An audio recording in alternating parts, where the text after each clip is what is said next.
Anyway, Mr. Tagore, welcome back to Singapore here at the National Critics' Choice. May I ask, why art? What is the definition of art to you? The definition of art to me is anything that enables you to extend your vision of the universe. You see it in a mainstream context, you see it in a context that's available to you. Suddenly two elements are brought together and it extends our vision of the universe. You say, wait a minute, I'd never expected this. It was there, but I never expected that. And that is art to me. So art doesn't have to be just compositional art or musical performance. It could be in anything in life. If it extends my vision of the universe, then it is art. So has the definition of visual art changed its role in developing societies today? Very much. Society developed because of art. And what I mean by that is, I've talked about this over and over again.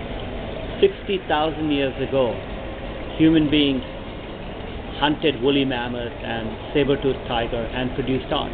Whether they painted fresco paintings in the walls of caves, or they danced or played music, community got together because of art. That's how the glue of a community is art. So society developed because art has to do with problem solving. And that's what I was talking the other day, is that when you see an artist moving into a loft, they don't have any money, it's cold, they fix that place up and they solve problem with very little resource. So it becomes very, very important for us to watch them, because they are able to show us a path to solve a lot of our problems.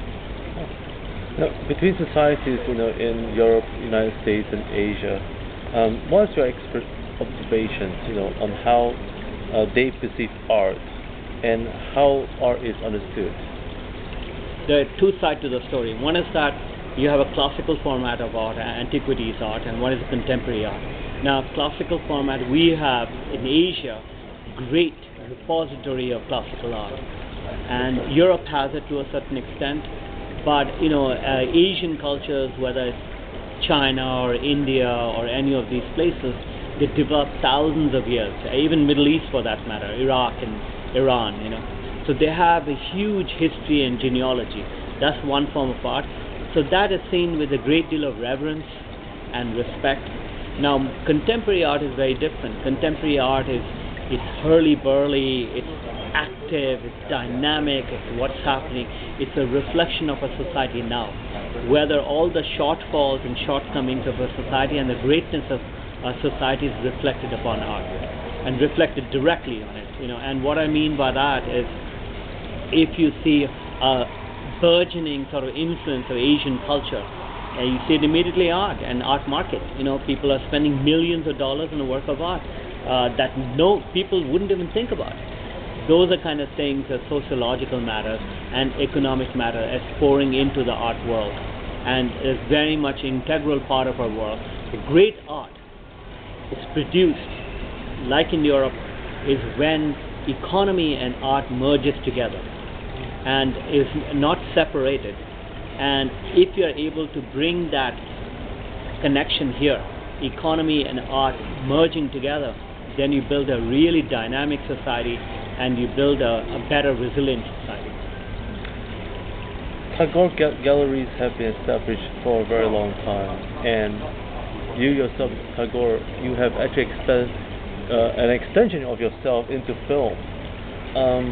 What's the future for visual arts, really, for Asians, and how do Asian artists able to impact and make a difference the way it has never done before? Well, the difference between, let's say, Western art and Asian art, because the development of modern development was linear, and what I mean by that is Western modern masters like Picasso or Braque or Matisse, they rebelled against their tradition, their own tradition of Renaissance, perspective-based, artificial tradition, which is creating on a two-dimensional plane, you're creating a three-dimensional space.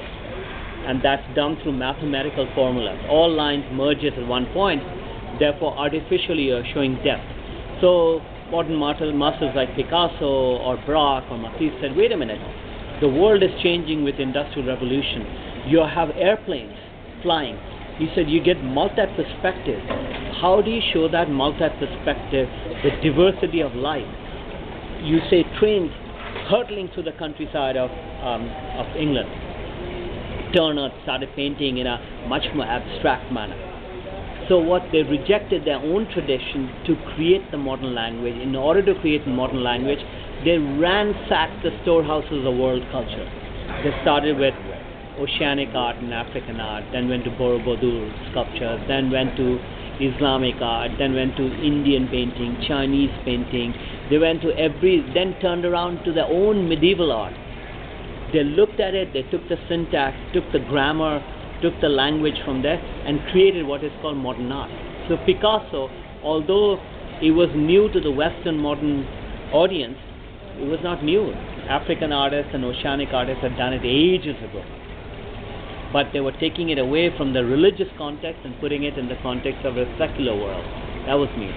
Now, Asian artists is different because they already have the component of those languages, but they were made to sort of clean it up, meaning absolutely erase that history because of colonization. Colonial culture said the best way of looking at art is creating the academic institution. So they forgot their own tradition. They had to relearn their own tradition via these modern masters like Picasso and Braque and Matisse. So it was a much more circuitous way. Through that, now, so it took a while, it took 50 years, 60 years for them to find an authentic voice. Originally they were relying too much on the Western modern masters. Now they're arriving because of their inner identity sort of confidence and the economic confidence. They're producing a voice that is much more authentic, much more contemporary, much more relevant. And as the world is getting homogenized, so is the art world, because the internet is providing that. You look at it, have an exhibition at Tate Modern, tomorrow someone from here taps into it, they more or less know what's going on. They may not have first-hand experience, but they know a sense of what Tate Modern, what show is going on, you know. So in that way, they're able to absorb long distance, just like we do. We pick up information, Google, Wikipedia, quickly. We get our information, they are doing the information in the same way. They're absorbing it. And therefore it's getting homogenized. So the distinct idea between Asia and Europe or West is dissolving. Yet, there's something to do with roots. And if you bring in your roots, like any of these artists, then there's an authenticity and there's a value to that art.